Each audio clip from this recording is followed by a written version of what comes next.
El 24 de septiembre de 2021, Milla Marcano, una joven de 19 años llena de esperanza, se estaba preparando para un viaje para visitar a su familia. Pero nadie podría haber anticipado que este viaje terminaría en una tristeza infinita. Desapareció misteriosamente y una semana después la noticia de la muerte de Milla conmocionó a toda la comunidad. ¿Cómo pudo una simple visita a casa terminar en un destino tan trágico? ¿Qué ocurrió realmente con Milla en sus últimos días?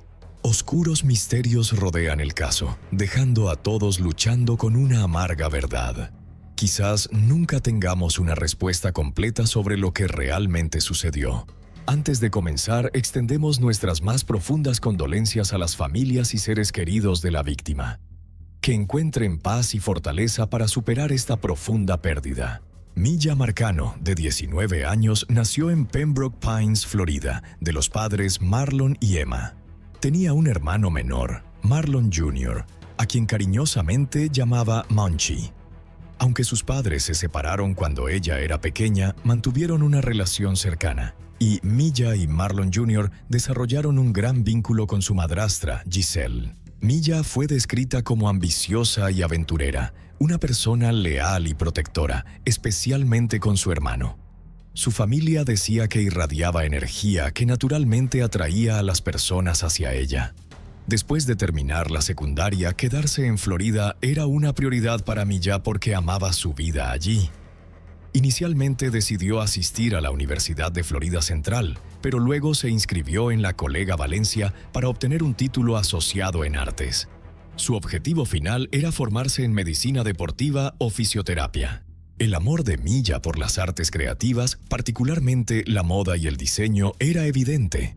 Participaba frecuentemente en carnavales locales, abrazando la vibrante cultura de festivales, ferias, comida y diversión de Florida.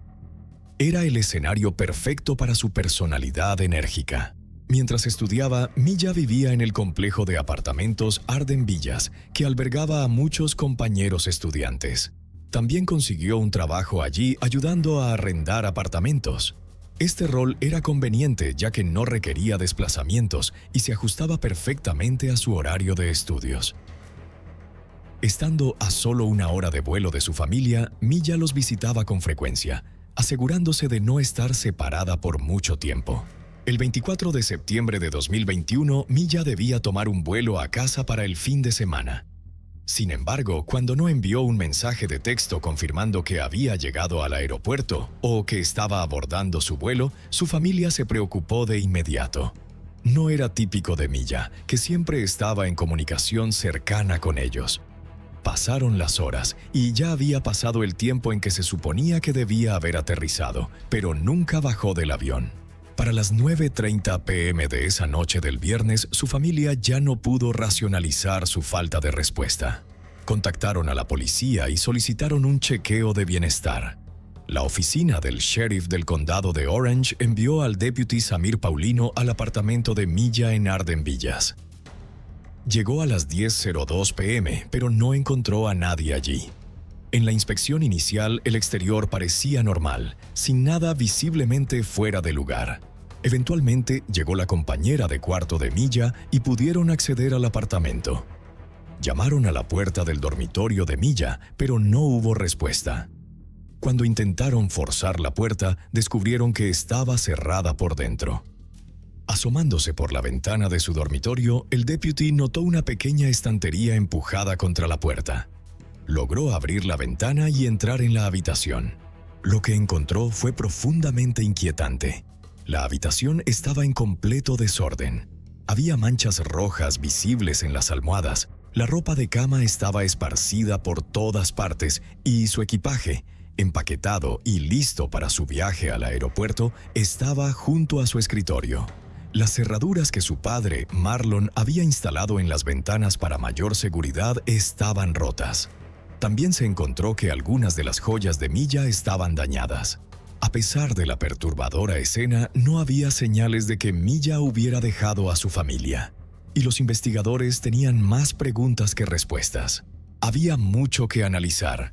A pesar de lo preocupante que parecía el interior del apartamento, el deputy Paulino y su supervisor, el corporal Dale, decidieron no notificar a la División de Investigaciones Criminales.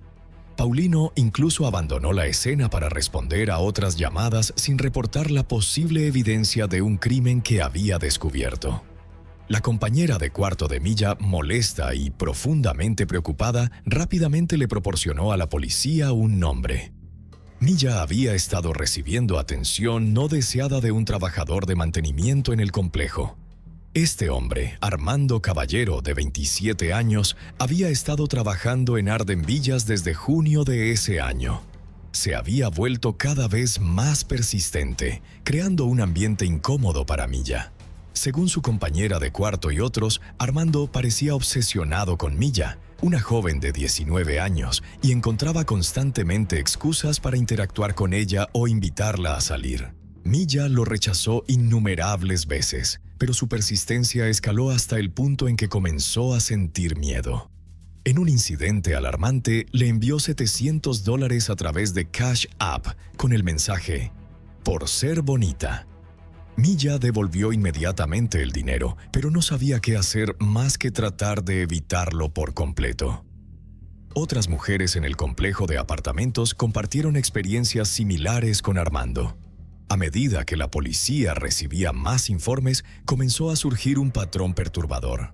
Una residente de los apartamentos cercanos, Zaval Club, reveló un incidente preocupante con Armando en marzo de 2021. Le había dejado una nota pidiéndole salir en una cita.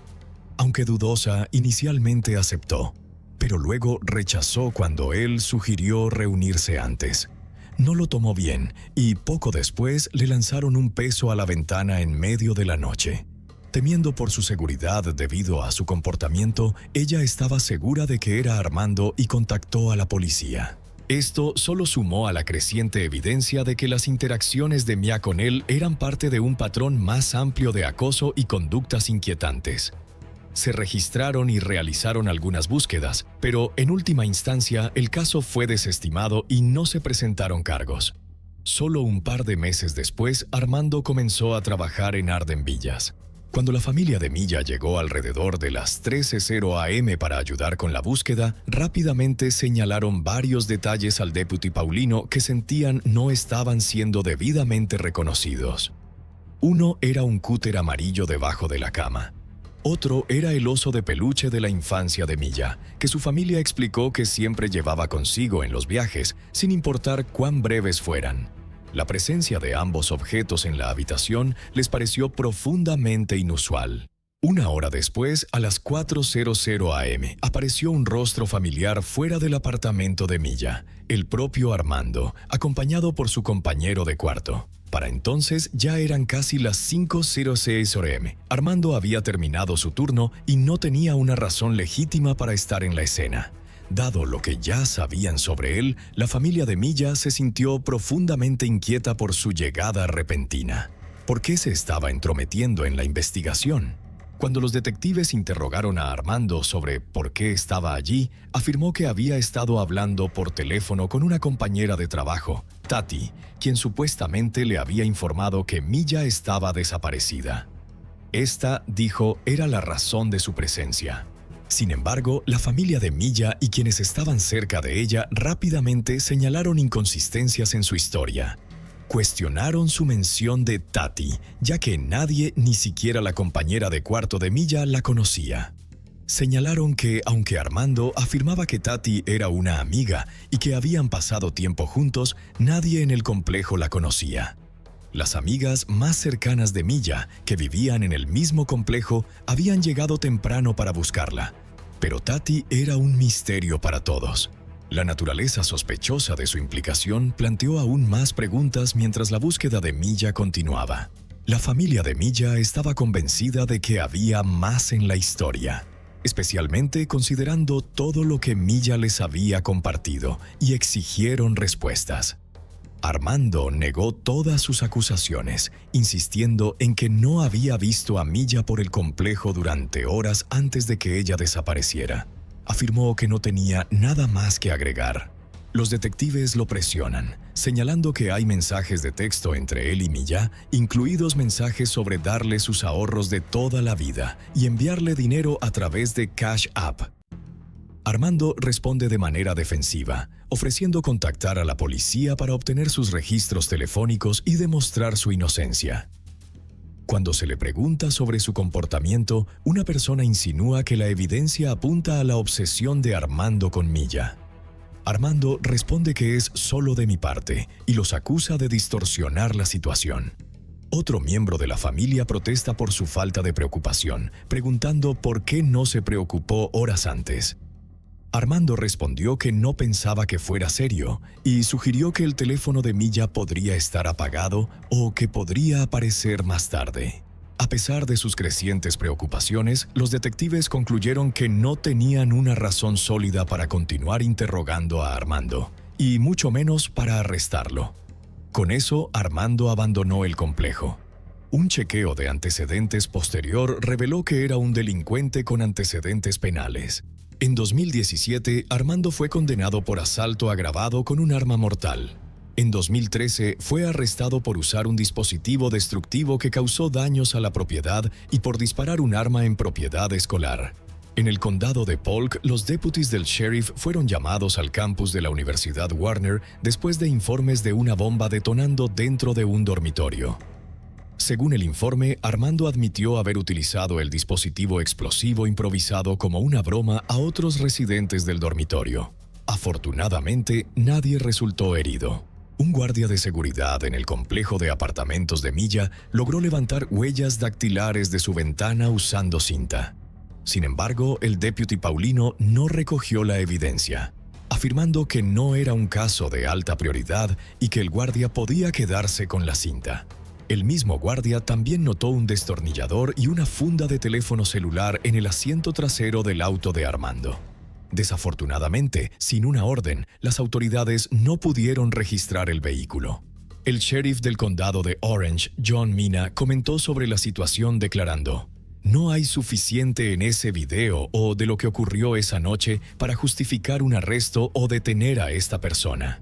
Otro deputy fue notificado pronto sobre el caso de Milla después de que su tía solicitara asistencia. Este deputy estaba profundamente preocupado por lo que observó y contactó de inmediato a un detective de personas. Una investigación formal se lanzó poco después. Para el 25 de septiembre a las 8:00 a.m., los investigadores recibieron una llamada de la familia de Milla instándolos a dirigirse al apartamento de Armando.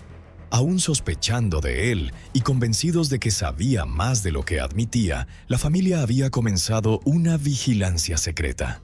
Desde su auto lo observaron de cerca, enfocándose en el lado del pasajero de su vehículo. Vieron a Armando salir llevando un guante, una mochila y una manta rosa, una manta que inmediatamente reconocieron. «Esa es mi manta», dijo uno de los miembros de la familia de Milla. Cuando la policía llegó, Armando le dio permiso a la familia de Milla para entrar en su apartamento bajo supervisión policial y mirar alrededor.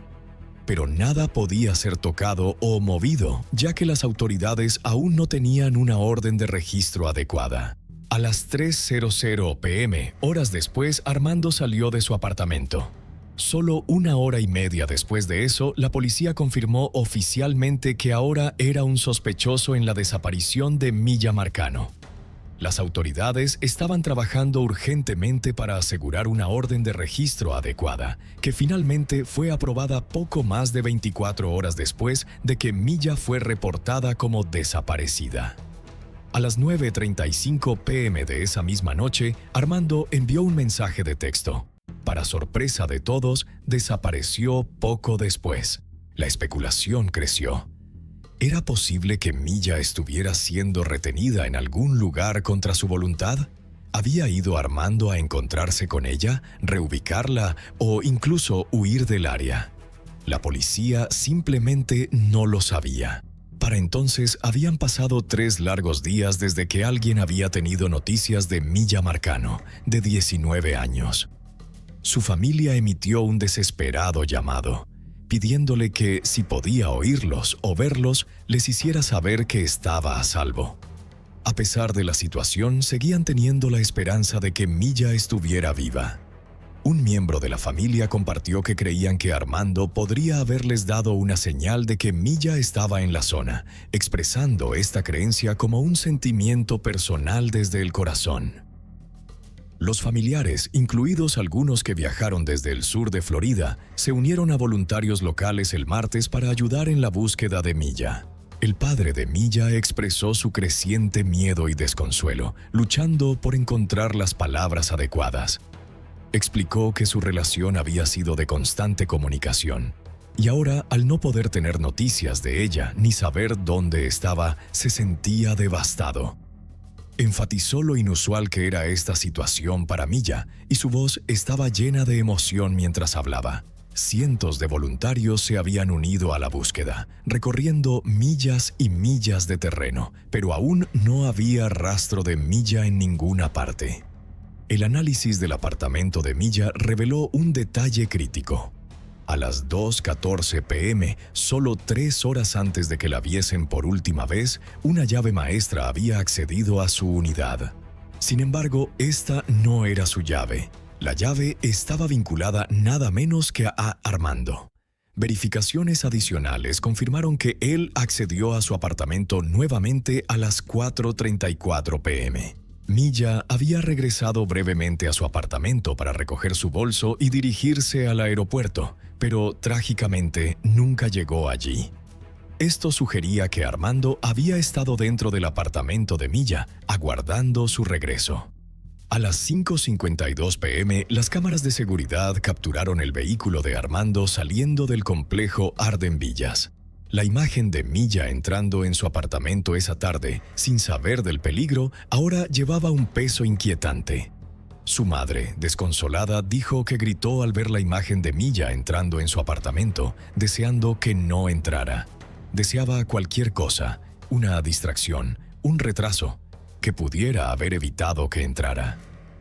Para el 27 de septiembre, la policía había reunido suficientes pruebas para arrestar a Armando por cargos de robo. Creían que había mucho más en el caso, pero la evidencia para cargos adicionales aún no estaba disponible. Antes de que pudieran realizar el arresto, llegó una inesperada llamada al 911, una que impactaría a todos y cambiaría completamente el rumbo de la investigación. El llamante reportó haber descubierto un cuerpo en la propiedad, especificando que estaba en el garaje. El despachador confirmó los detalles y les aseguró que enviarían a alguien de inmediato. Esta escalofriante llamada marcó un punto de inflexión en el caso. Armando Caballero, de 27 años, se autolesionó. El caso se estaba desmoronando rápidamente y con Armando, ahora fallecido, había una creciente preocupación de que nunca encontrarían a Milla o descubrirían la verdad detrás de su desaparición. Un vídeo que emergió recientemente se añadió a la creciente tensión. La grabación parecía mostrar a Armando, el hombre de mantenimiento, llevando objetos que pertenecían a Milla Marcano el día después de que ella desapareciera, solo 2 días antes de que él fuera encontrado muerto. Este metraje podría ser la pista vital que los investigadores habían estado buscando. Mientras tanto, las fuerzas del orden continuaron su exhaustiva búsqueda en Arden Villas, el sitio de los esfuerzos más prolongados hasta ahora. Las autoridades registraron áreas boscosas y pantanosas, sin dejar piedra sin mover. A pesar de los sombríos desarrollos, la familia de Milla se mantuvo esperanzada, siguiendo cada pista y negándose a renunciar a su misión de traerla a casa. Ayer mismo, el gerente de los apartamentos Arden Villas envió un memo discutiendo medidas proactivas para mejorar los protocolos de seguridad. El memo mencionaba la reubicación de un guardia de seguridad en la entrada principal para documentar a todos los residentes y visitantes que entraran o salieran de la propiedad. Sin embargo, algunos residentes afirmaron que no habían visto implementadas estas medidas. Un residente mencionó que la puerta a menudo permanecía abierta para varios autos, lo que hacía parecer inútil escanear su llave FOB. La búsqueda de Milla continuaba, confiando principalmente en los datos del teléfono de Armando, que comenzaban a proporcionar respuestas cruciales.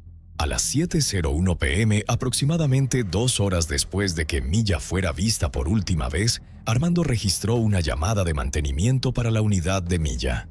Se descubrió rápidamente que era falsa, ya que ni Milla ni sus compañeras de cuarto la habían solicitado. 10 minutos después, a las 7:11 p.m., Armando contactó al personal de la oficina de apartamentos, pidiendo que lo dejaran entrar a través de las puertas del complejo. 5 minutos después, la llave FOB de Milla fue escaneada en su unidad, pero nadie entró. Aunque las autoridades no pudieron confirmar que se tratara de Armando, sabían con certeza que no era Milla. Poco después, a las 7:40 p.m., Armando salió del complejo en su auto. Un análisis adicional de los datos de su teléfono reveló que la noche en que Milla desapareció, él había estado cerca de Timberscan, un lugar donde solía vivir. Ese día permaneció allí durante 20 minutos antes de irse. Timberscan era conocido por sus casas abandonadas, edificios tapiados y una atmósfera generalmente insegura. Los residentes describían el área como inquietante y escalofriante. Si Armando había vivido allí, ¿por qué regresó solo durante 20 minutos? Parte del antiguo complejo de apartamentos estaba ahora completamente en ruinas, rodeado de una gran área boscosa, un detalle que los investigadores no podían pasar por alto. Las búsquedas fueron extensas, cubriendo millas y millas, pero los investigadores ahora creían que tenían un área específica en la que concentrarse. Desplazaron sus esfuerzos de búsqueda a esa ubicación, con el FBI uniéndose a la investigación. Familia y amigos continuaron orando, aferrándose a la esperanza de que Milla estuviera viva en algún lugar, incluso mientras la situación parecía cada vez más sombría. Se aferraban a cada pedazo de fe que podían reunir. Un funcionario expresó su agradecimiento por el tremendo interés público en el caso, reconociendo la atención que había recibido tanto a nivel local en Florida Central como más allá. El funcionario enfatizó que, aunque la investigación estaba en curso, estaban trabajando para equilibrar el interés público con la necesidad de mantener la integridad de la investigación. Confirmaron que Armando Caballero era el principal sospechoso y creían que era responsable de la desaparición de Milla. Sin embargo, el funcionario aclaró que no conocían todas las circunstancias involucradas y aún estaban recopilando información, dejando abierta la posibilidad de que pudiera haber otros individuos implicados, aunque en ese momento se estaban centrando en él. El sábado 2 de octubre de 2021, después de una semana de búsqueda incansable, se hizo un descubrimiento horrible. A aproximadamente 18 millas de Arden Villas, en una sección abandonada de los apartamentos Timberscan, el caso dio un giro devastador. Habían encontrado un cuerpo. A las 7:02 p.m., la comunidad de Orlando comenzó a llorar mientras las autoridades anunciaban que podían haber descubierto los restos de Milla Marcano, de 19 años. Su cuerpo fue localizado en Orlando, entre maleza crecida y basura, en un desarrollo habitacional parcialmente abandonado conocido como los apartamentos Timberscan, un lugar donde el supuesto asesino, Armando Caballero, había vivido. Milla fue descubierta atada con cinta adhesiva negra en manos y pies, con la boca también cubierta. Llevaba jeans, un sostén y una bata. Cerca de allí, los buscadores encontraron su bolso, que contenía la camiseta que llevaba puesta cuando la vieron por última vez y su identificación. Una autopsia confirmó más tarde su muerte como un homicidio por medios indeterminados. Sin embargo, debido al grado de descomposición, no fue posible llegar a más conclusiones sobre la causa exacta de la muerte. El informe no notó signos identificables de trauma ni evidencia de asalto. Las pruebas en el lugar donde se encontró el cuerpo de Armando revelaron la presencia de sangre y cabello de Milla. Además, la misma cinta adhesiva negra utilizada para atar el cuerpo de Milla fue descubierta en el auto de Armando, solidificando aún más su conexión con el crimen. También determinaron que 2 marcas en el dedo de Armando eran consistentes con marcas de mordedura, y marcas adicionales en su cuerpo indicaban que había estado involucrado en una lucha reciente. Tan rápido como se había desarrollado todo, ahora había llegado a un final repentino y doloroso, dejando a todos sin respuestas. Lo que sucedió en el apartamento de Milla ese día nunca se conocería por completo, y cualquier esperanza de cierre se perdió para siempre. Otros residentes del complejo de apartamentos estaban horrorizados, especialmente porque habían estado expresando preocupaciones de seguridad durante mucho tiempo. Lo que le sucedió a Milla representaba su peor pesadilla, dejando a muchos profundamente decepcionados. Un residente expresó lo inquietante que era, afirmando que era escalofriante que el personal de mantenimiento tuviera acceso a sus apartamentos. Señalaron que la introducción de llaves fob solo un mes antes había prevenido el acceso no autorizado, y si los fob no se hubieran introducido, nadie habría podido entrar al apartamento de Milla. El residente reflexionó sobre la inquietante realidad de que las personas que viven en complejos de apartamentos a menudo se duermen sin saber que alguien podría tener acceso libre a sus hogares. El abogado de la familia Marcano añadió a este sentimiento durante una declaración el 15 de octubre. Milla fue finalmente despedida en un funeral al que asistieron más de 2,000 personas, con miles más viendo la transmisión en vivo. Cientos de dolientes vestidos de azul, el color favorito de Milla, llenaron la iglesia en el sur de Florida para llorar su pérdida mientras celebraban su vida corta pero impactante. Las repercusiones del caso fueron de gran alcance, provocando acciones significativas en múltiples frentes. Se descubrió que 2 agentes involucrados en la investigación habían violado las políticas del departamento. El agente Samir Paulino, en particular, no siguió el procedimiento adecuado al investigar el apartamento de Milla. No informó hallazgos críticos a su supervisor, incluyendo sangre descubierta en una almohada y joyas rotas encontradas en la escena. Estos errores de procedimiento tuvieron repercusiones significativas. Milla fue inicialmente registrada como una persona desaparecida de forma voluntaria en lugar de una persona desaparecida en peligro, lo que significaba que la División de Investigaciones Criminales no fue notificada por el agente Paulino o su supervisor, Rick Raymond. Los gerentes dentro de la cadena de mando del agente que respondió reconocieron la falta de urgencia de su parte y solicitaron que se investigaran sus acciones, así como las de su cabo durante las primeras horas del incidente, por la División de Normas Profesionales. Como resultado de este incidente, la oficina del sheriff anunció que estaban en proceso de realizar cambios en sus políticas. Estos cambios dirigirán a los agentes de patrulla que respondan primero a notificar de inmediato a sus supervisores y a la unidad de personas desaparecidas en cualquier caso donde alguien sea considerado una persona desaparecida en peligro. La oficina del sheriff confirmó que el agente Paulino recibió una suspensión no remunerada de 150 horas como acción disciplinaria, y su supervisor, el cabo Kenneth Dale, también fue encontrado culpable de haber violado las políticas del departamento. No han recibido informes ni registros de la investigación por parte de la oficina del sheriff, pero el sheriff Mina declaró que la investigación sigue en curso. Muchos residentes comenzaron a protestar contra Arden Bayas y se escribieron cartas abiertas a ellos, detallando lo inseguro que realmente se sentía el complejo y cuántos problemas habían estado presentes mucho antes de que Milla desapareciera. Las quejas destacaron la falta de cámaras, la mala iluminación, el mal mantenimiento y lugares como el estacionamiento, que no tenía ni una sola cámara y estaba muy mal iluminado. La demanda presentada por la familia de Maya contra Arden Bayas se resolvió finalmente. En honor a lo que habría sido su 20 cumpleaños, la joven fallecida fue recordada de una manera especial, recibiendo su familia una llave de la ciudad de Pembroke Pines. Su cumpleaños también sería oficialmente reconocido como el Día de Milla Marcano. En junio de 2022 se firmó la Ley de Milla, también conocida como el Proyecto de Ley del Senado 898. Esta ley exige que los propietarios de propiedades realicen verificaciones de antecedentes a cualquier potencial empleado. Las personas con antecedentes penales violentos o cualquier persona catalogada como delincuente o depredador no serán elegibles para el empleo. Además, se debe llevar un registro para rastrear cada conjunto de llaves de cada unidad. Si el mantenimiento necesita acceder a una unidad, los inquilinos deben recibir un aviso de 24 horas en lugar de las 12 horas previamente requeridas. Su familia estableció la Fundación Milla Marcano con la misión de apoyar, educar y proporcionar recursos a las familias de personas desaparecidas, mientras abogan por la protección de los estudiantes.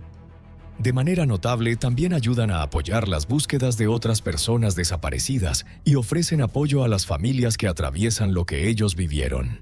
También establecieron el programa de acreditación seguro y seguro de MMF.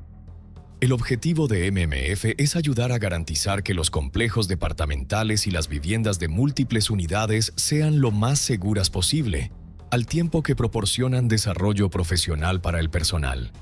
Han realizado muchos cambios necesarios y están trabajando incansablemente para seguir realizando esas mejoras. Cuando Milla Marcano reservó su vuelo de regreso a casa para visitar a su familia el 24 de septiembre de 2021, se suponía que sería un viaje completamente estándar y normal.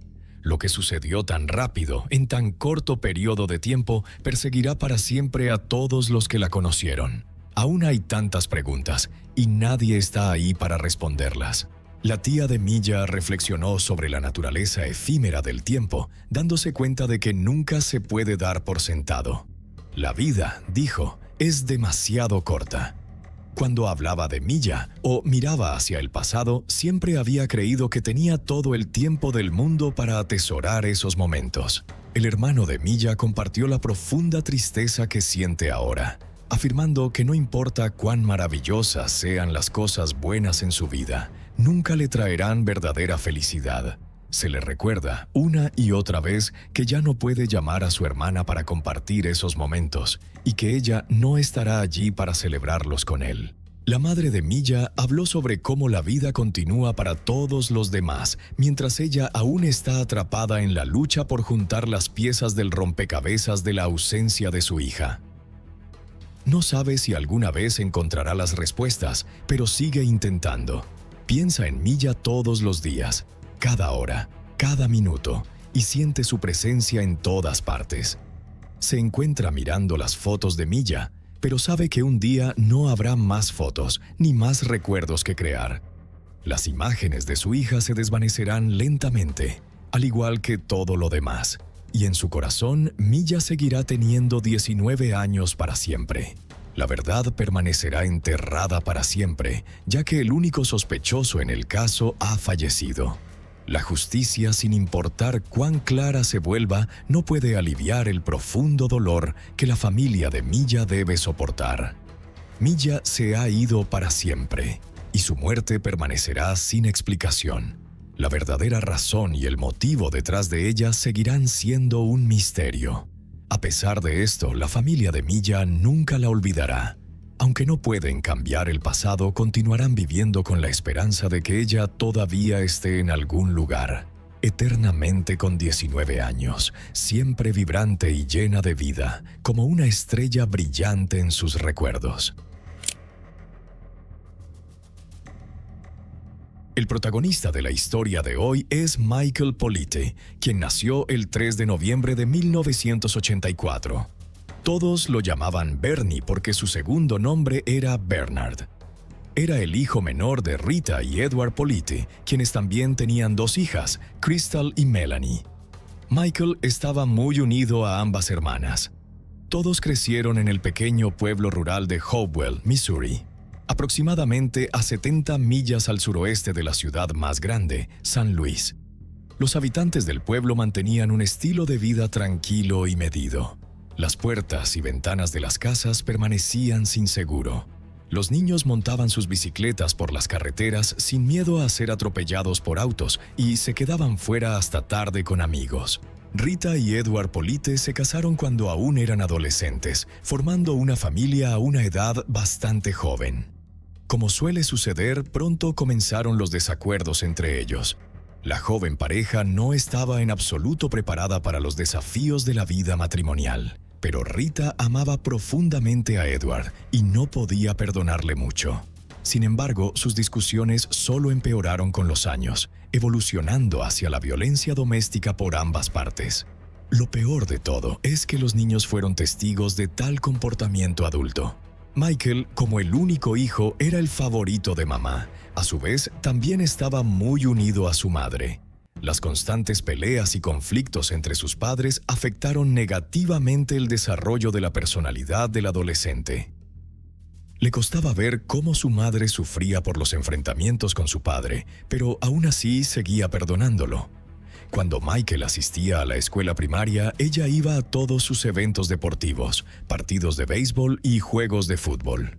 Siempre sostenía una cámara de video para capturar los mejores momentos de su hijo para el recuerdo, y él estaba feliz a su manera. Sin embargo, la constante tensión en el hogar afectaba el comportamiento de Michael. Al entrar en la adolescencia, el ambiente familiar convirtió al niño en ingobernable, y el niño feliz que adoraba a su madre se transformó en un adolescente problemático y reservado. Frecuentemente faltaba a la escuela y reprobó 7º grado 3 veces. Michael tenía un temperamento muy explosivo, por lo que a menudo discutía extensamente con su madre, pero la mayor parte de su ira siempre estaba dirigida a su padre, quien dificultaba la vida de toda la familia. En 1997, la policía fue llamada a la casa después de que Rita y Edward tuvieran otra discusión tarde en la noche. El esposo derribó a su esposa al suelo y comenzó a estrangularla. Michael fue testigo de esta escena. A principios de 1998, Rita tuvo una pelea con su único hijo y surgió una disputa bastante seria entre ellos, después de la cual Michael juró enviar a su madre al más allá y luego quitarse la vida. ¿Qué más podría esperarse de un adolescente que observaba constantemente los enfrentamientos de sus padres y escuchaba todas sus amenazas mutuas? Esta pelea con su madre terminó con Michael hospitalizado. Cuando su querido hijo salió del hospital, algo aparentemente hizo clic en la mente de Rita. Su relación con Michael comenzó a mejorar, y madre e hijo se volvieron muy cercanos nuevamente. Esto contribuyó en gran medida a que en el verano de 1998, después de más de 20 años de matrimonio, Rita realmente presentara una demanda de divorcio contra Edward, citando infidelidad conyugal en la petición. La mujer finalmente se dio cuenta de que sus constantes peleas con su esposo perjudicaban principalmente a sus hijos. Fue un divorcio muy contencioso, considerando lo inestables que eran las relaciones familiares. Pero Rita estaba en una posición más ventajosa. Ella se quedó en la casa móvil de la familia y logró asegurar la mitad de la pensión de Edward como pagos de manutención infantil. Dada la difícil personalidad de su exesposo, solo se puede imaginar lo duro que fue este divorcio para él. Edward incluso intentó pagarle a Michael para que siguiera viviendo con él.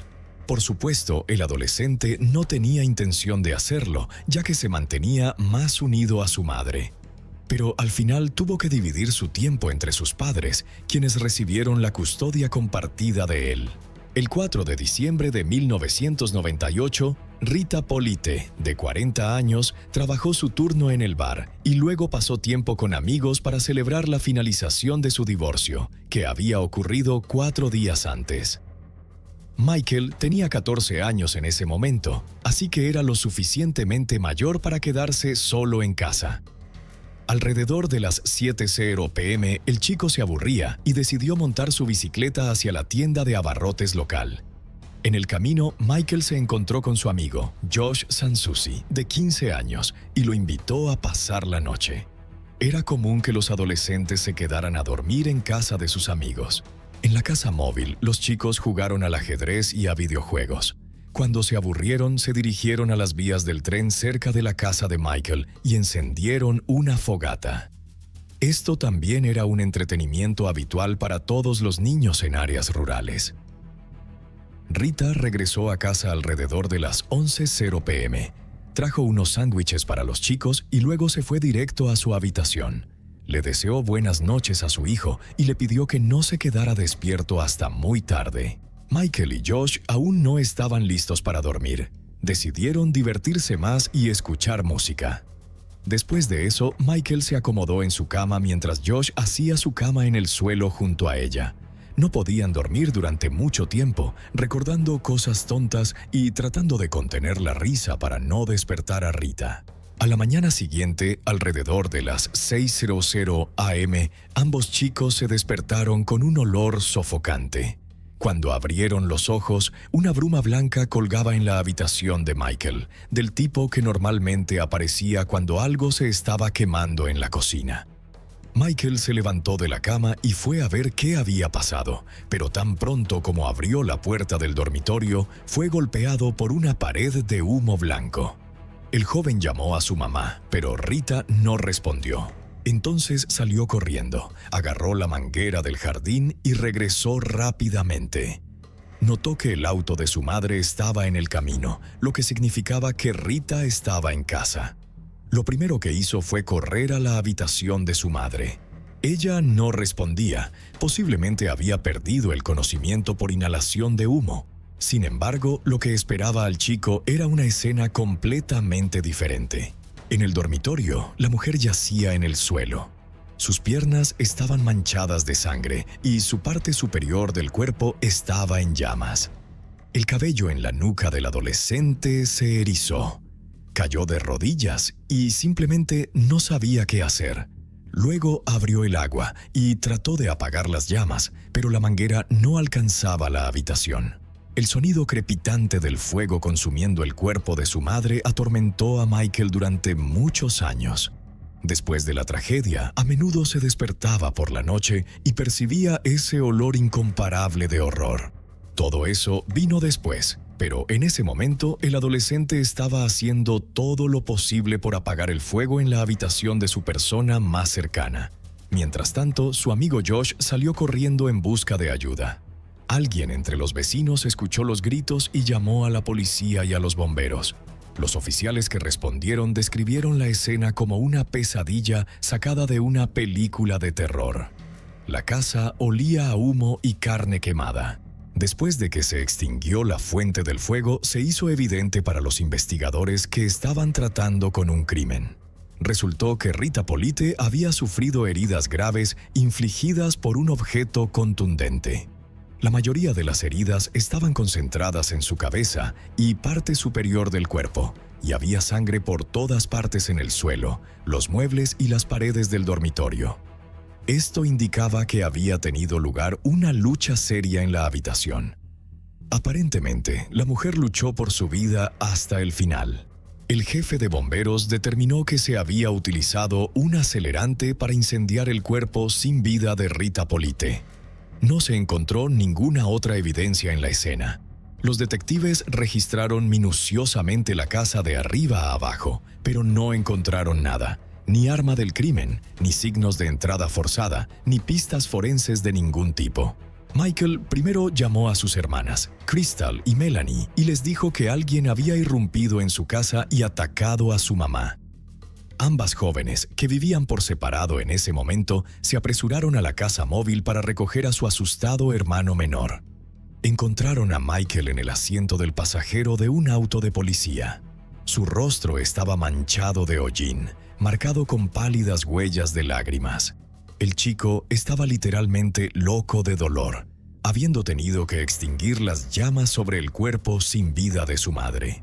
Naturalmente, estaba traumatizado, siendo solo un adolescente de 14 años. Pero su tristeza se manifestaba en retraimiento y enojo, sin saber a quién dirigirlo. A pesar del estado del adolescente, él y Josh Sansusi fueron llevados a la oficina del sheriff para ser interrogados. La policía quería saber todo lo que había sucedido esa mañana. Los chicos fueron transportados en autos separados para que no pudieran coordinar sus historias. Los oficiales que escoltaban a Michael Polite pensaron que el adolescente parecía demasiado distante para una situación que había ocurrido solo un par de horas antes. Esperaban ver histeria, pero en cambio Michael preguntó qué pasaría con el auto de su mamá. La policía incluso anotó este comentario del adolescente en su informe como extraño y sospechoso. Incluso antes de realizar alguna investigación, algunos oficiales ya estaban convencidos de que Michael Polite era culpable de la muerte de su madre porque era extremadamente impasible y había hecho ese comentario inapropiado. A Michael se le sometió inmediatamente a una prueba de estrés vocal que mide los niveles de tensión y el chico la falló. En realidad, tales pruebas de estrés vocal son controvertidas y sus resultados a menudo son inadmisibles como evidencia en los tribunales, pero sus resultados pueden arrojar una sombra de sospecha sobre el sujeto. Según la policía, un adolescente de 14 años que acababa de encontrar el cuerpo de su madre en llamas no debería estar tan tranquilo. De hecho, Michael estaba en pánico. No podía imaginar cómo vivir, qué pasaría con la casa y el auto, y la pregunta principal que atormentaba al chico era quién había dañado a su mamá. Pero aparentemente, los detectives interpretaron su desapego a su manera. La ropa y los zapatos que Michael llevaba ese día fueron tomados para análisis y lo colocaron en una sala de interrogatorios mientras comenzaban a investigar los detalles de lo que había estado haciendo el día anterior. Michael les contó en detalle sobre los eventos del 4 de diciembre de 1998, sobre montar su bicicleta y encontrarse con su amigo, sobre cómo jugaron videojuegos. Luego fueron a las vías del tren cerca de la casa y encendieron un fuego usando gasolina. El chico explicó a los detectives que esto era una especie de entretenimiento y a menudo iniciaban pequeños fuegos por diversión. Los investigadores bajaron a las vías del tren y encontraron un área donde algo había ardido recientemente. Esto confirmó las palabras del adolescente. Pero esta circunstancia, junto con el carácter temperamental y a veces agresivo de Michael, que incluso lo había llevado al hospital tras una discusión con su madre, finalmente trabajó en su contra. Como determinó el jefe de bomberos, se había utilizado un acelerante para iniciar el fuego. El examen forense de las pertenencias del chico no mostró sangre en su ropa ni en sus zapatos. No había signos de lucha. Michael no tenía lesiones físicas, pero un perro rastreador detectó trazas de alguna sustancia química en los zapatos de Michael. Michael y su amigo Josh fueron interrogados durante varios días consecutivos. Los interrogatorios duraron horas. El hijo de la mujer fallecida fue bastante consistente en sus relatos. Josh también confirmó estas historias. Pero evidencias como el acelerante en los zapatos y el argumento principal de que Michael no estaba lo suficientemente emocional después de la trágica muerte de su madre apuntaban a sospechas. Esto llevó a los investigadores a creer que él era quien había iniciado el fuego y había invitado a Josh como coartada. Así que siguieron haciendo las mismas preguntas a los escolares y esta táctica dio sus frutos. 2 días después de que sucediera todo, Josh hizo una declaración que destruyó el coartada de Michael. El chico informó que se despertó en medio de la noche debido al ruido y los gritos y que Michael no estaba en la habitación. Las palabras de Josh fueron grabadas en video de inmediato. Más tarde, el adolescente se quejó a su madre de que el interrogatorio había sido demasiado duro y que ya no entendía qué era mentira y qué era verdad. La policía seguía acusándolo de engaño. Incluso insinuaron que tal vez el propio chico estaba de alguna manera involucrado en la muerte de Rita Polite. Así que Josh ni siquiera recordaba lo que podría haber dicho a los detectives. Simplemente estaba asustado. Aunque ambos chicos negaron su participación, 2 días después del crimen, Michael Polite fue arrestado por matar a su propia madre. La declaración grabada de Josh Sansusi jugó un papel decisivo. Su declaración contradijo completamente la coartada de Michael, quien afirmaba que él y su amigo pasaron toda la noche en el dormitorio y que despertaron simultáneamente a las 6:00 am cuando olieron humo. Ni las hermanas Crystal y Melanie, ni su padre Edward, ni otros familiares de la familia Polite podían creer que el joven de 14 años, Michael, pudiera cometer un crimen tan horrible contra Rita. Era temperamental, pero golpear a su madre hasta matarla y luego prenderle fuego estaba más allá de su comprensión. Todos sus seres queridos pensaban que debía haber algún error y que pronto todo se aclararía.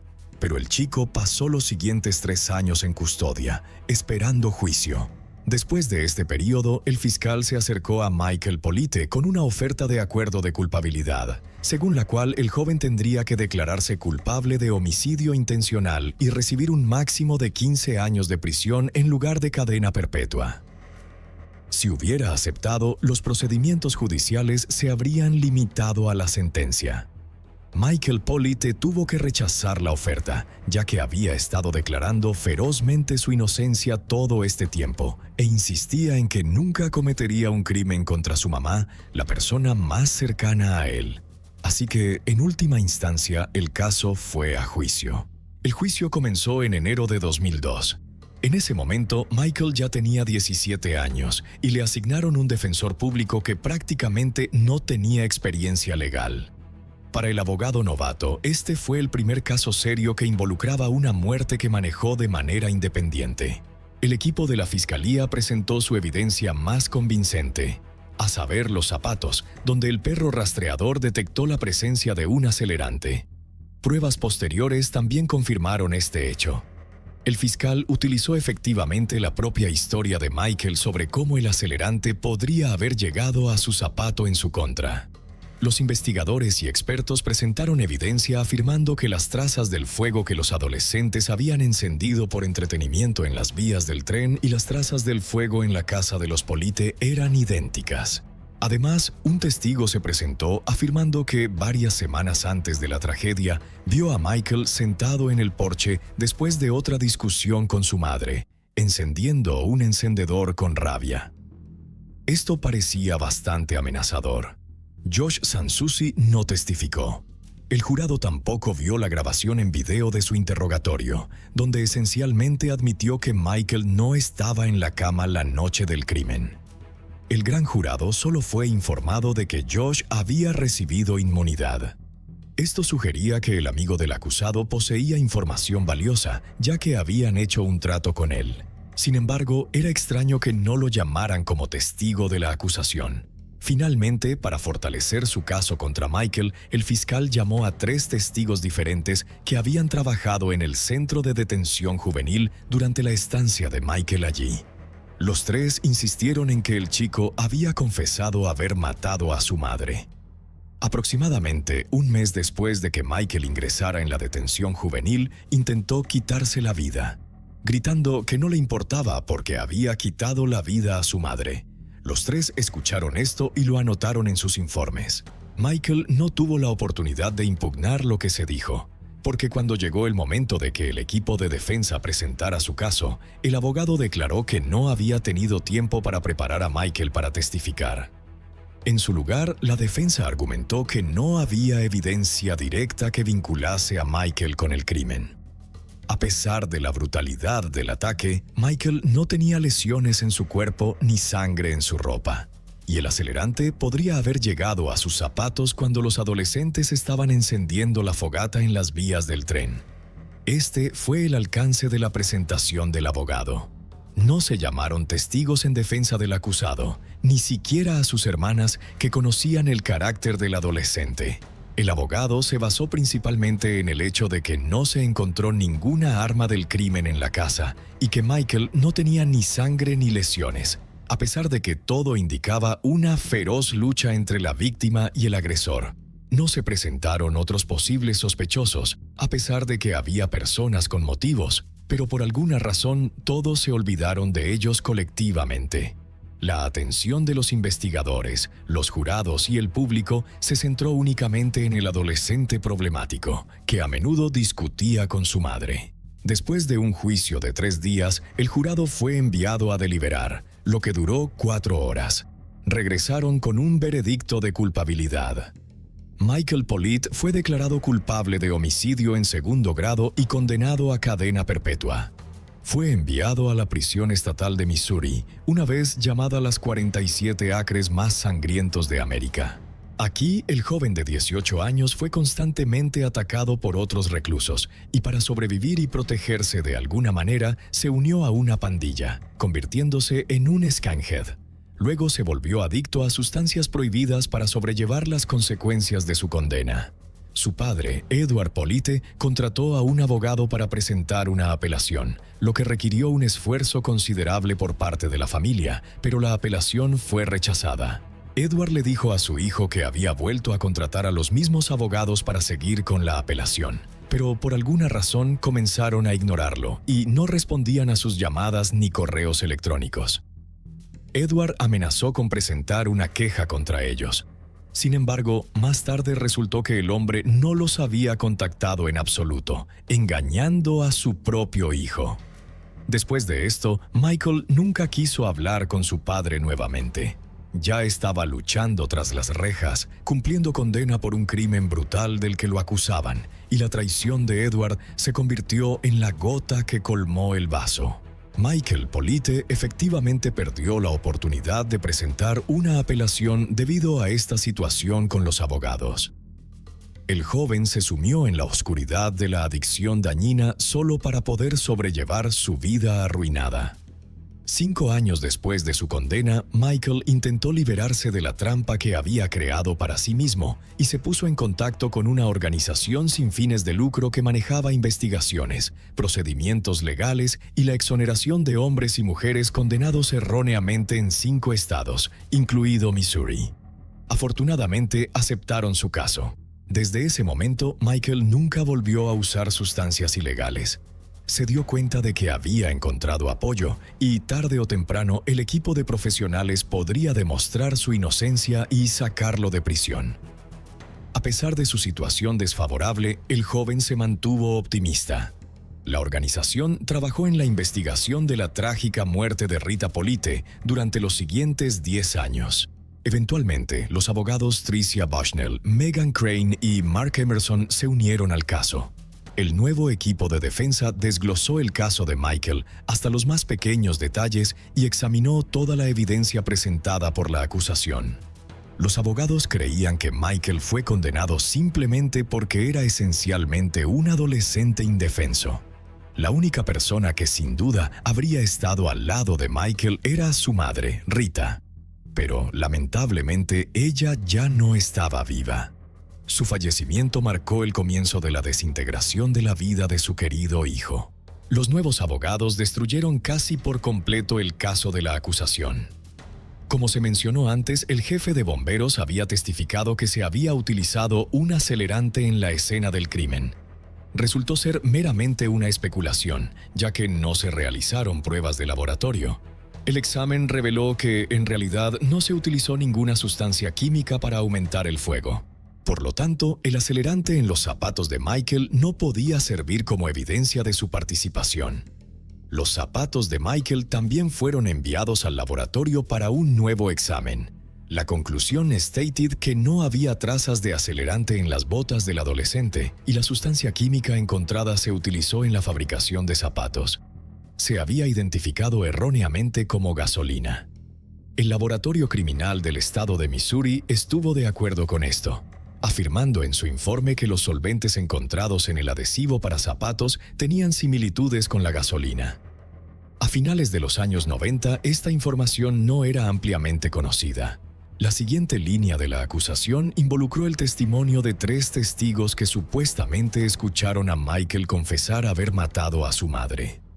El propio Michael insistió en que dijo que no le importaba porque habían quitado la vida a su madre.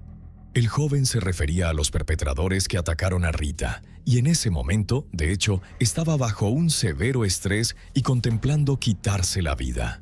La policía lo interrogó durante 3 días consecutivos, utilizando sugerencias y coerción. Inicialmente, su historia coincidía con la de Michael, ya que no podía ver la cama de Michael desde su lugar para dormir y no habría notado si estaba vacía durante la noche. Bajo presión, Josh cedió y afirmó que Michael no estaba en la habitación, temiendo que la culpa pudiera recaer sobre él. Aceptó un acuerdo de inmunidad para protegerse. La evidencia que apoyaba la inocencia de Michael Polite era abrumadora. No tenía lesiones ni sangre en su ropa, a pesar de la naturaleza violenta del asesinato de su madre, que dejó sangre en las paredes y muebles. Los expertos cuestionaron cómo un adolescente de 14 años podría cometer tal crimen sin dejar evidencia. Posteriormente concluyeron que la investigación estaba viciada, la evidencia era fabricada y Michael no recibió un juicio justo. Su equipo legal trabajó incansablemente para anular la condena. En 2021, Missouri aprobó una ley que otorgaba oportunidades de libertad condicional para delincuentes juveniles. Michael calificó y, el 22 de abril de 2022, fue liberado en libertad condicional después de 24 años en prisión. Sus hermanas Melanie y Crystal, junto con amigos y familiares, lo recibieron en casa. Michael, que había pasado la mayor parte de su vida tras las rejas, comenzó a reconstruir su vida. Se mudó con Melanie, obtuvo una licencia de conducir y trabajó como carpintero. Sin embargo, su historial aún lo etiquetaba como un liberado incondicional que mató a su madre. El enfoque de Michael ahora está en limpiar su nombre y buscar justicia para su madre. Solicité un nuevo juicio y presentó una petición para anular su condena, pero la Corte Suprema de Missouri rechazó sus solicitudes. A pesar de esto, la esperanza permanece, ya que el departamento del sheriff reabrió el caso de Rita Politi. Sin embargo, los detalles de la investigación no han sido divulgados. El equipo legal de Michael ha señalado a sospechosos alternativos, incluido su padre, Edward Politi. El coartada de Edward, una llamada telefónica a las 7 a.m. que prueba que estaba a 86 millas de distancia cuando se encontró el cuerpo de Rita, impidió que se le considerara sospechoso. Sin embargo, persisten las preguntas sobre la integridad de la investigación. Michael, Melanie y Crystal creen firmemente que su padre, Edward, es responsable de la muerte de su madre, Rita. Tenía un fuerte motivo. Solo unos días antes del crimen, el proceso de divorcio le otorgó a Rita apoyo financiero, la custodia y la casa móvil de la familia. Testigos informaron que Edward perdió el control en el tribunal, amenazando con que Rita nunca vería un centavo de su dinero. Las hermanas de Michael corroboraron su enojo por los términos del divorcio. Aunque Edward tenía una coartada, surgieron sospechas sobre su primo, Johnny. Johnny fue visto cerca de la casa de Rita alrededor de la hora del crimen. Testigos lo vieron alejándose de la escena y por las vías del tren cuando se acercaban las sirenas de emergencia. Más tarde visitó a los vecinos, haciendo preguntas sobre el ataque, afirmando que él y Edward estaban investigando el asesinato por su cuenta. El comportamiento de Johnny se volvió más sospechoso cuando un testigo informó haber visto su camioneta de 2 tonos cerca de la casa móvil de Rita poco antes del crimen. Las fuerzas del orden también encontraron inquietantes sus acciones. Después de que los investigadores registraron minuciosamente la casa de Rita y la habitación de Michael, Johnny llevó una palanca a la policía, afirmando que la encontró en el armario de Michael. Los detectives eran escépticos, ya que ya habían revisado esa área y no encontraron nada. Johnny insistió en que Michael la había escondido profundamente, pero el análisis mostró que la palanca no era el arma del crimen, lo que generó dudas sobre si Johnny estaba tratando de incriminar a su sobrino. Los jurados en el juicio de Michael Politi enfrentaron críticas por apresurar el veredicto. Algunos admitieron sentirse presionados a declararlo culpable, y otros estaban ansiosos por concluir el juicio rápidamente, pasando solo 4 horas deliberando antes de enviar a un adolescente a prisión de por vida sin examinar completamente la evidencia. La foto parece un momento cotidiano perfecto.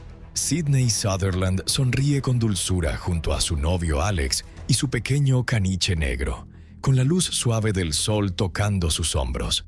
Nadie podría haber imaginado la tragedia que estaba por venir. En ese encuadre, la joven de 25 años luce llena de vida. Una enfermera dedicada, una hija obediente, una enamorada entregada. Pero solo unas horas después, en el mismo camino donde solía correr, el destino la condujo a manos de un asesino en quien todo el pueblo confiaba. Quake Llewellyn, de 28 años, nacido y criado en Groves, igual que Sydney, no era un desconocido. Era un vecino, un hombre amable que vivía en silencio junto a los campos. Pero fue desde ese silencio donde se ocultó con una calma escalofriante un crimen horroroso.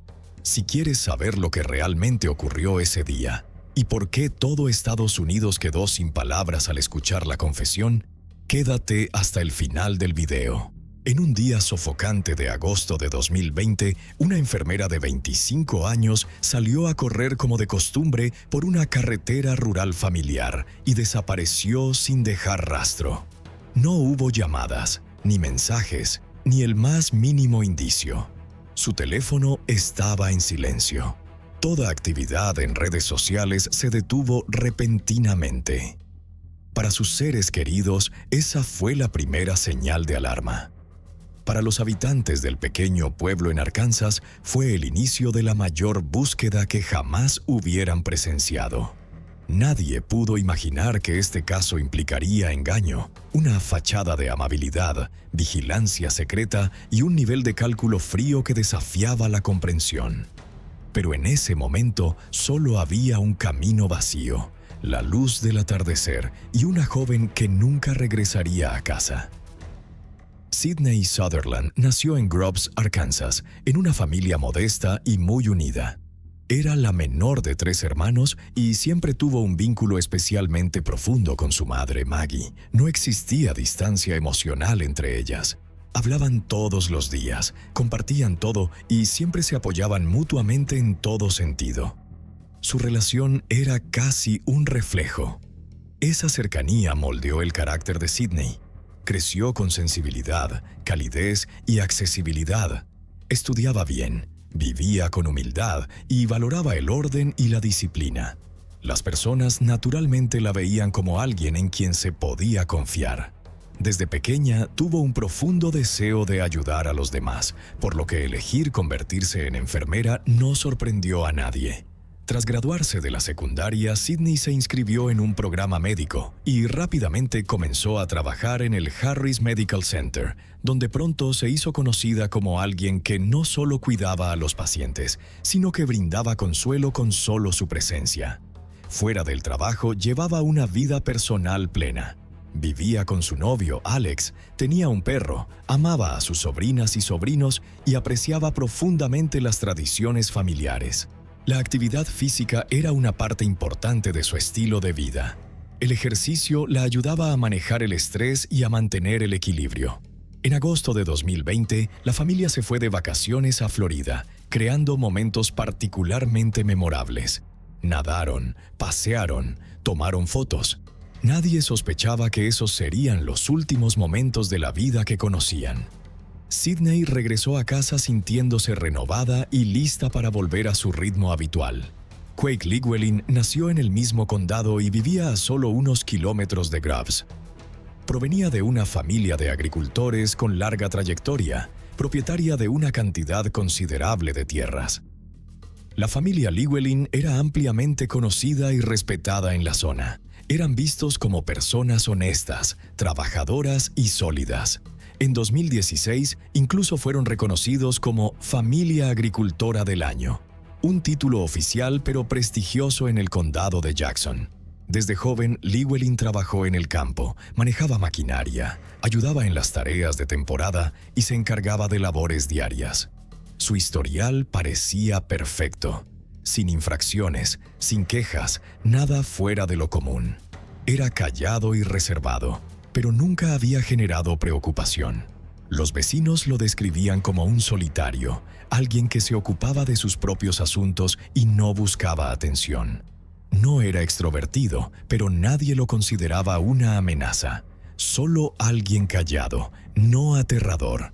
Nadie pensó jamás que detrás de esa apariencia retraída podría esconderse algo mucho más perturbador que una simple timidez. Llewellyn no tenía motivos para ser sospechoso.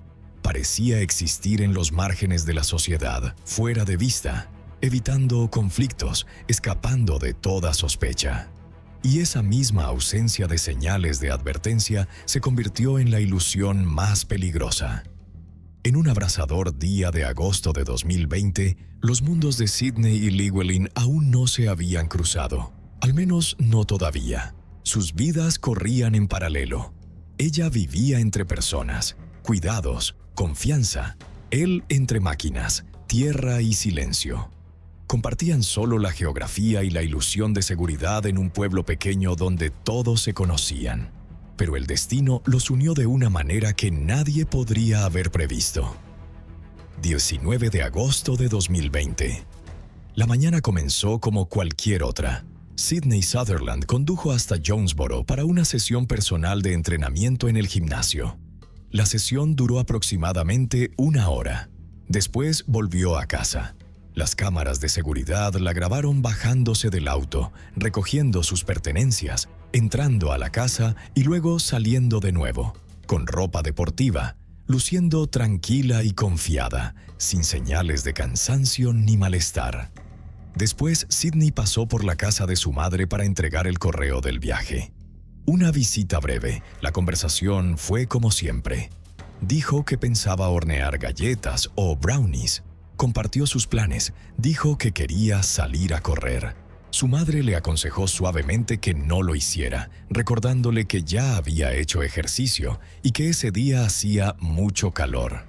Sydney solo sonrió y dijo que correr se sentía más como una pausa que como un entrenamiento. Antes de irse, intercambiaron un «te quiero, nos vemos después». Las últimas palabras. De regreso a casa, la cámara nuevamente la grabó revisando su Apple Watch, rastreando sus datos de carrera. Luego, alrededor de las 2:30 p.m. salió a correr por la carretera 18 entre Newport y Grubbs. Era una ruta familiar. Corría allí con regularidad. El camino pasaba por campos y algunas granjas, con muy poco tráfico. Tranquilo, sin perturbaciones, con buen pavimento. Al mismo tiempo, Quake Llewellyn también estaba en la zona, conduciendo su camioneta por ese mismo camino. Vio a una mujer corriendo. Ella no mostró ningún comportamiento inusual, ninguna señal, ningún gesto. Él pasó conduciendo junto a ella y luego de un rato dio la vuelta, regresó a ese tramo del camino y comenzó a observarla. Él redujo la velocidad. Ella siguió corriendo, completamente inconsciente de cualquier peligro. Sin previo aviso, Llewellyn actuó. De repente, giró la camioneta hacia Sydney y la atropelló. Más tarde, admitiría que había utilizado el vehículo como un arma. El impacto fue fuerte, y ella fue lanzada al suelo, gravemente herida e incapaz de moverse. Inmediatamente después de la colisión salió de la camioneta, levantó su cuerpo y lo colocó en la parte trasera del vehículo. Luego se alejó. Abandonó la carretera principal y siguió un camino de tierra que conducía a un campo propiedad de su familia. Detuvo el vehículo en un lugar apartado donde nadie podía verlo. Allí cometió la agresión. Sydney estaba en un estado semi-inconsciente. La dejó sin ayuda, sin ropa y sin posibilidad de ser rescatada. Después de lo que había hecho, decidió acabar con su vida. Según el informe forense, Sydney no murió de inmediato. Sufrió múltiples lesiones, incluidas las que finalmente causaron su muerte. Llewellyn no pidió ayuda, no intentó huir. En su lugar, cavó un hoyo poco profundo cerca de allí, justo en la tierra que su familia había cultivado durante años. Colocó su cuerpo en el suelo y lo cubrió con tierra. Luego volvió a subir a la camioneta y se fue. Regresó a su casa, se duchó y se cambió de ropa. Escondió la ropa ensangrentada en el cesto de la ropa sucia en casa de su madre. Más tarde diría que simplemente entró en pánico, pero sus acciones fueron deliberadas y cuidadosamente calculadas. No le contó a nadie lo que había ocurrido. Continuó el resto del día como si nada hubiera pasado. Cenó con su familia, respondió llamadas telefónicas, actuó con calma. Durante muchas horas no mostró señales de ansiedad. Nadie a su alrededor sospechó que acababa de cometer un crimen violento y ahora lo estaba ocultando. Sydney Sutherland no regresó a casa esa tarde del 19 de agosto. Su novio, Alex, no se preocupó demasiado al principio. Al comienzo, esperó. Usualmente se mantenían en contacto durante el día y a veces ella tardaba en responder. Pasaron 30 minutos, luego 1 hora. Aún no había llamada ni mensaje. Su teléfono solo timbraba antes de ir al buzón de voz. Tampoco respondía en ninguna aplicación de mensajería. Alex sabía que eso no era propio de ella. Sydney siempre estaba localizable. Incluso cuando hacía ejercicio, solía revisar su teléfono y responder rápido. Empezó a preocuparse. Al principio pensó que tal vez se le había agotado la batería. Pero con el paso del tiempo, la preocupación aumentó. Siguió llamando, enviando mensajes, revisando si había señales de actividad. El silencio se volvió cada vez más alarmante. Alex llamó a Maggie, la madre de Sydney. Ella confirmó que había visto a su hija más temprano ese día. Habían hablado. Todo parecía normal. Sydney le había dicho que planeaba salir a correr. Maggie pensó que ya había regresado a casa, pero al darse cuenta de que Sydney no contestaba el teléfono, también empezó a inquietarse. Ambos comenzaron a llamar a amigos y familiares, pero nadie sabía nada de ella. Esa misma noche del 19 de agosto, Alex reportó oficialmente su desaparición. Sabía que algo no estaba bien. Sydney no era el tipo de persona que desaparecía. Nunca se iba sin avisar. Siempre compartía sus planes. Siempre mantenía el contacto. La oficina del sheriff del condado de Jackson tomó el informe en serio. El sheriff conocía personalmente a la familia. Había visto crecer a Sydney. No creyó ni por un segundo que ella se hubiera ido por voluntad propia. No esperó. En la mañana del 20 de agosto comenzó oficialmente la búsqueda. Desde el inicio se movilizaron todos los recursos disponibles. Las fuerzas del orden locales, investigadores estatales e incluso agentes federales se unieron. La búsqueda se convirtió rápidamente en una de las operaciones más grandes en la historia del condado. El área donde Sydney había salido a correr fue peinada por voluntarios y policías. Los ciudadanos se sumaron con gusto. Hombres, mujeres, adolescentes, jubilados. Algunos pidieron permiso en el trabajo. Algunos dejaron a sus hijos con vecinos. Más de 300 personas participaron en la búsqueda. Actuaron con rapidez. Todos sabían que cada minuto contaba. Comenzaron desde la ruta donde Sydney solía correr, revisando los bordes de la carretera, las cunetas y los senderos boscosos. Al mismo tiempo, las autoridades comenzaron a recolectar datos digitales. Sydney llevaba un Apple Watch y un iPhone. Ese detalle resultó crucial. Los investigadores solicitaron datos a su proveedor de servicios y a Apple. En pocas horas recibieron coordenadas GPS. Las coordenadas apuntaban a una zona específica entre Newport y Grubbs, a lo largo de la carretera, donde fue vista por última vez. Un conductor privado de entregas informó haber visto a Sydney corriendo por la carretera el 19 de agosto. Dijo que se veía bien, iba sola y que no notó nada fuera de lo común. Su testimonio confirmó tanto la hora como el lugar, coincidiendo con los datos de sus dispositivos. Eso ayudó a reducir el área de búsqueda. Los equipos comenzaron a concentrarse en esa zona. En la mañana del 20 de agosto, un grupo de voluntarios encontró el iPhone de Sydney.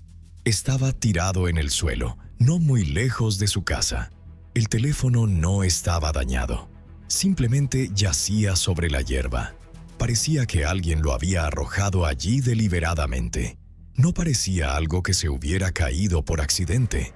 Más tarde, los expertos forenses confirmaron que el teléfono había sido movido.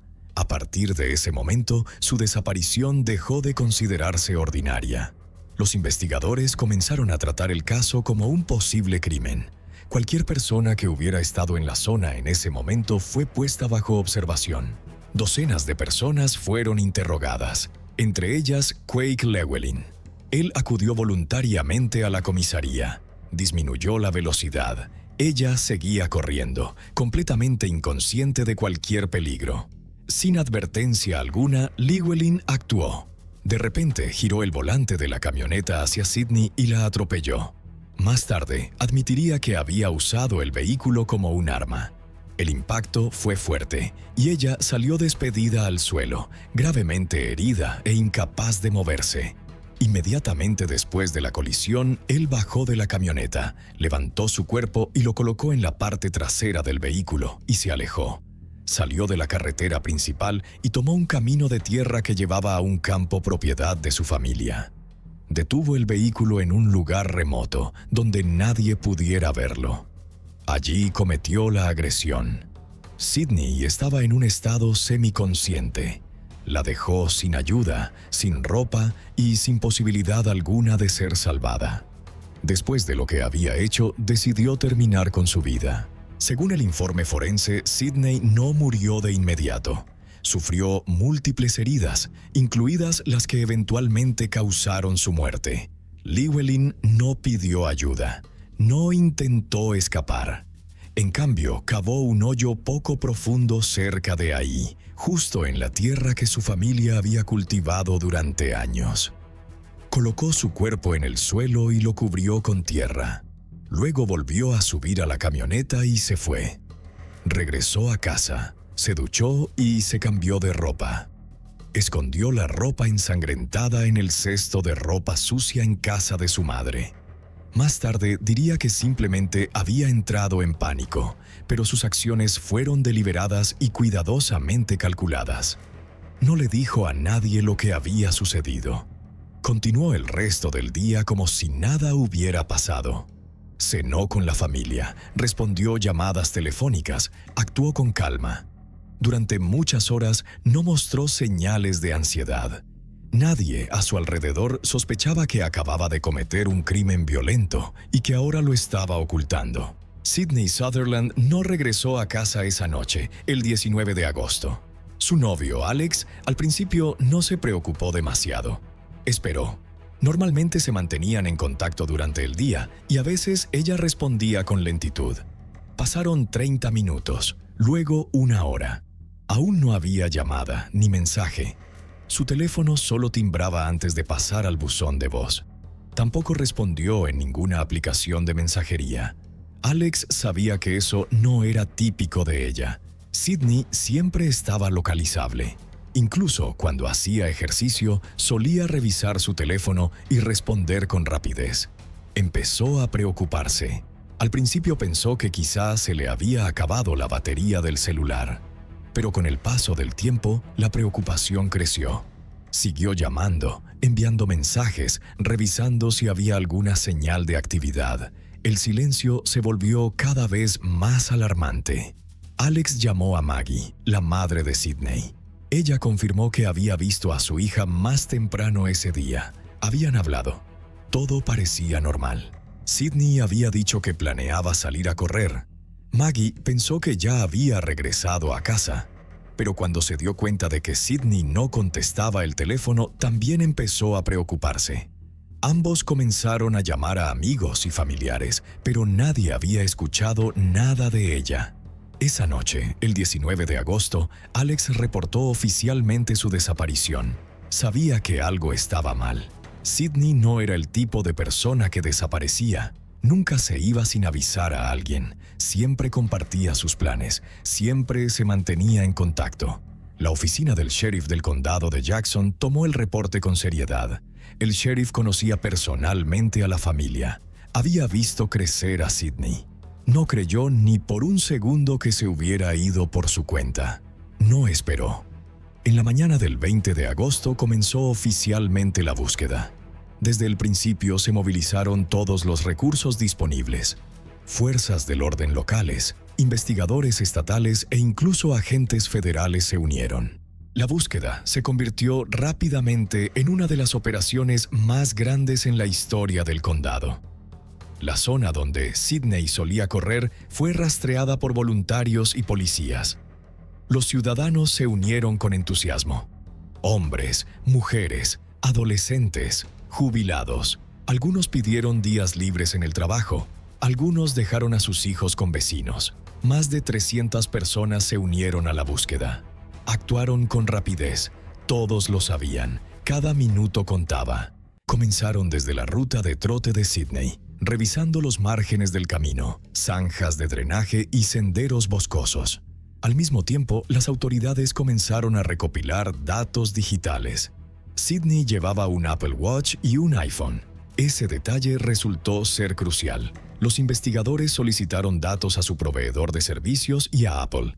En cuestión de horas recibieron coordenadas GPS. Las coordenadas apuntaban a una zona específica entre Newport y Grubbs, a lo largo de la carretera, donde fue vista por última vez.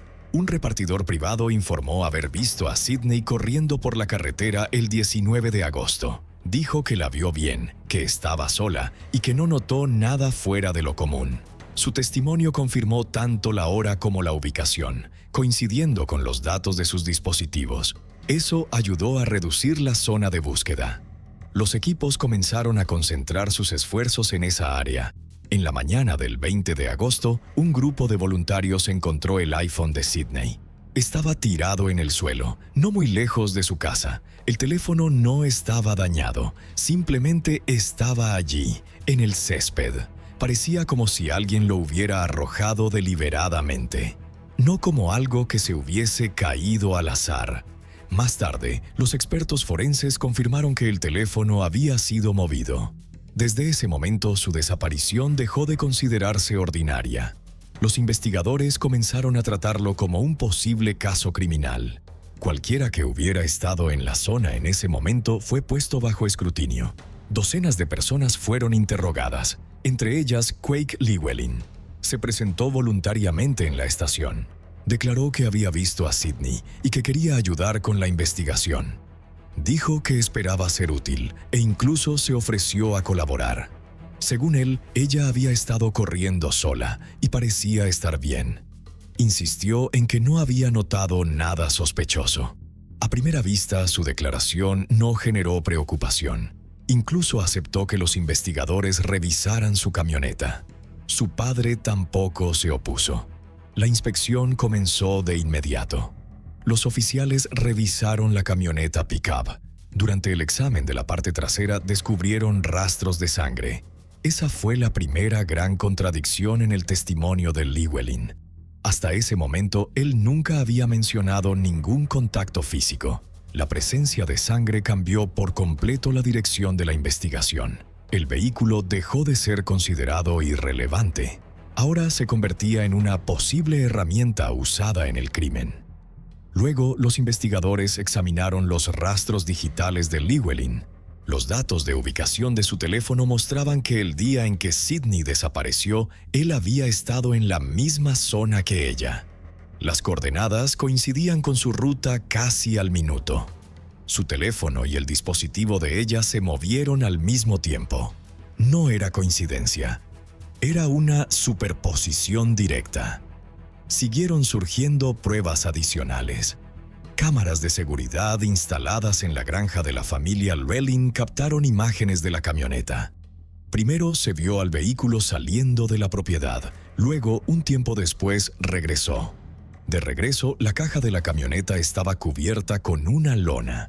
Debajo de la lona había una forma grande y visible.